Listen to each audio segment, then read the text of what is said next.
Naomba mtulie. Naomba mtulie.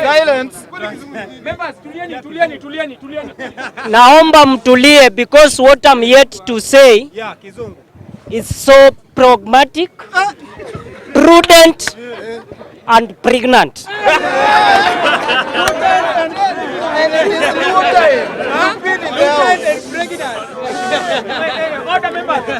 To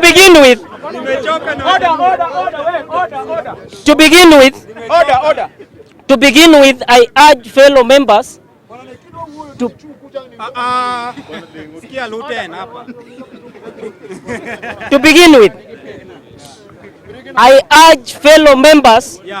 to listen to this keenly and avidly because I want to ooze wisdom.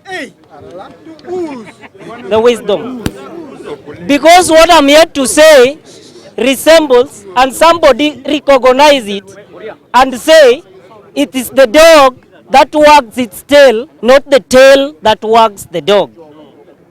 To begin with, Mr. Speaker, it was not my turn to say anything in this honorable floor, but the circumstance has forced me to utter a word. I don't want to go to the ineptitudes and balderdash.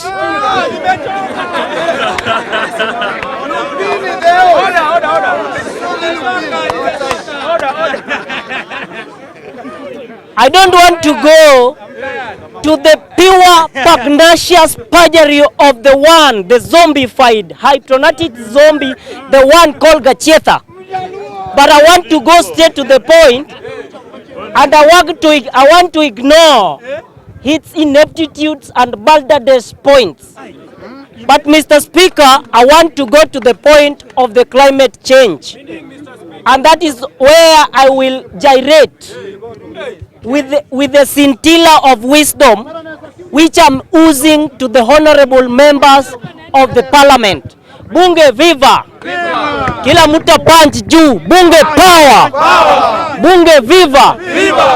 I must articulate this issue in open broad daylight by saying and condemning the people who are saying that they are organized what we call the climate change summit. There is nothing like that. And for the state should hear this crystal clear, because we are not here to please or to soothe anyone. Mr. Speaker, we all know what climate entails. God created what we call the ozone layer. And the ozone layer is pure natural, and there is nothing, bunge power, bunge viva.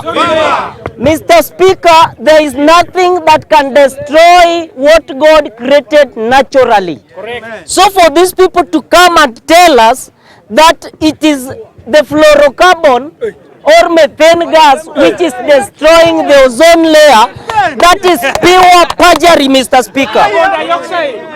Mr. Speaker, they say that it is the carbon monoxide and the carbon dioxide that destroy the ozone layer. But Mr. Speaker, this is the fact.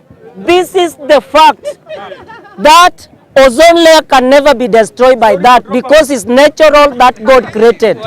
We all know that we have trees. Bunge power, bunge viva.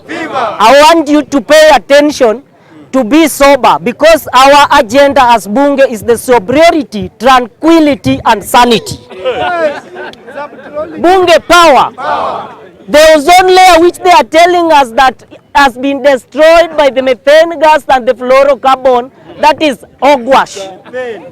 Mr. Speaker, we all know right today, we all went to school. That is a plant somewhere there. That is a tree. And we are breathing out carbon dioxide. Mr. Speaker, the plant is giving oxygen.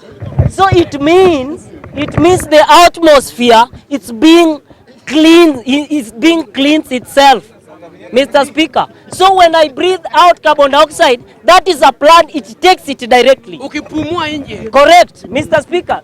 So it is, Mr. Speaker, we cannot be here Listen to the discombobulations. Hatuwezi kaa hapa. Please. Bunge power. Bunge viva. We cannot. Order. Endelea. Order. Wewe endelea. Wacha endelee. Bunge power. Bunge viva. We cannot.